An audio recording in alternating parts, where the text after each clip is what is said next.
एक दिन चिड़िया चिढ़ा को बोली, मुझे छोड़कर कभी उड़ तो नहीं जाओगे? चिढ़ा ने कहा, उड़ जाऊं तो तुम मुझे पकड़ लेना।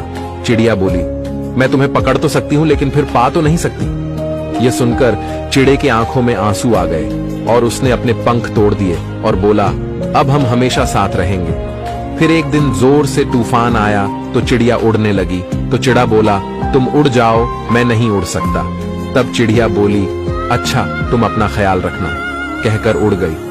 जब तूफान थमा तो चिड़िया वापस आई तो उसने देखा कि चिड्ढा मर चुका था और पेड़ की डाली पर लिखा था, काश वो एक बार तो कहती कि मैं तुम्हें नहीं छोड़ सकती, तो शायद मैं तूफान आने से पहले नहीं मरता।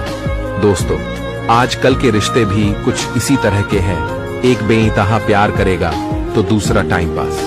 मुसीबत के वक्त वह आपका साथ भी नहीं देगा, इसलिए रिश्ते सोच समझकर ही बनाएं। साथ ही चुनते वक्त सूरत की जगह सीरत पर ध्यान दें। इसी तरह की वीडियो के लिए हमें फॉलो कर लें।